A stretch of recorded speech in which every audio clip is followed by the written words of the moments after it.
I made a hexagonal holder of pencils.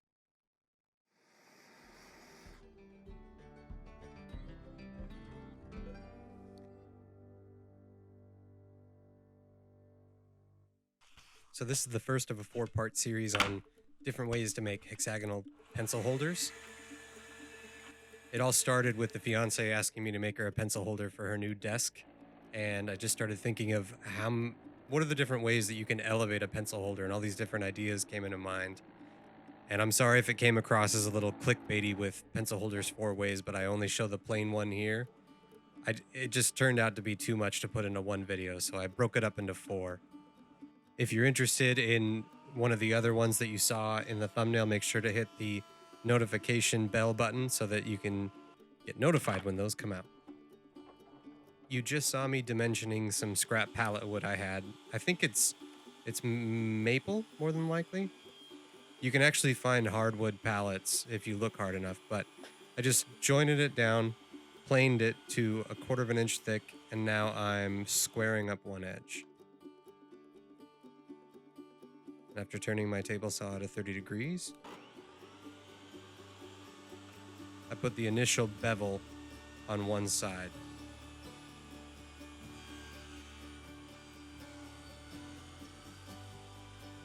Somehow I lost the footage of turning this side over at 1 7/8 inches and ripping the other bevel. Cameras, right?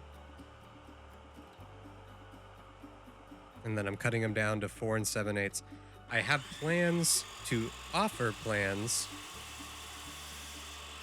and there'll either be a link in the description or they'll be available in the next video. For some weird reason, I thought it'd be a really neat idea to show you the cutting from a different side. And then using some spacers, I could cut the dado into the bottom that would accept the base plate. And I didn't do a very good job, but I was okay with it. I knew the glue would hold it in there. And having the setup makes it very easy to repeat. Painter's tape is an amazing thing, especially for glue ups on little things like this, odd shapes.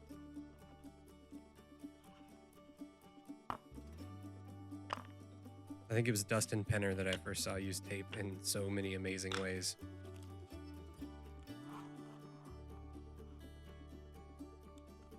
Here I'm going to use it to glue up a base plate.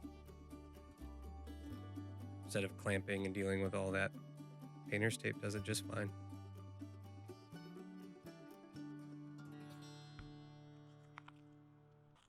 Can we call it something other than painter's tape now? I think so many other people use it for so many different things. Utility tape. Let's get that rolling.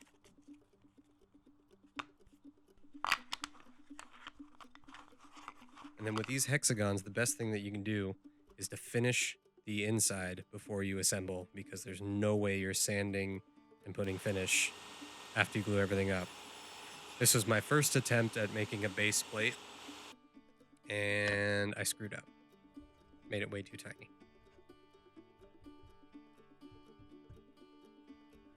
So I went back and did it again with a bigger piece.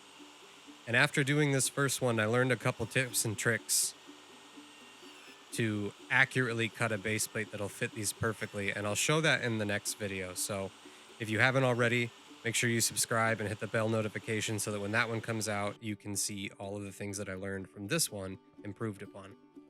It worked out really well, starting with this plain one first, because there was some kinks I worked out, some tips and tricks I learned that I think will really help prepare me for the more technically difficult ones in the upcoming episodes. The almighty painter's tape works really well for holding it together, but there's not enough pressure, so I just added a couple rubber bands to help kind of suck things in.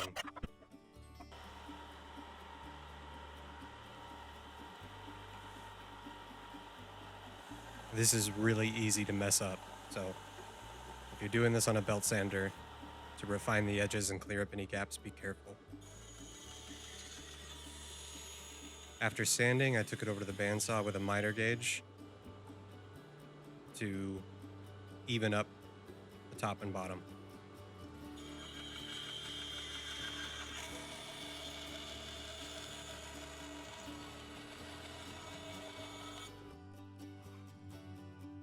Finish time. I can't get over how awesome shellac is. If you haven't used shellac yet because you heard your grandpa say it and you think it's an old, outdated finish and you want to just use the new fancy ones, like me, give shellac a chance. That should be a t-shirt. After 3 coats of shellac with light sanding in between, paste wax, and she holds pencils. Thank you again for watching. Stay tuned for the next episode where we will do a continuous grain spiral hexagon. Have a good one.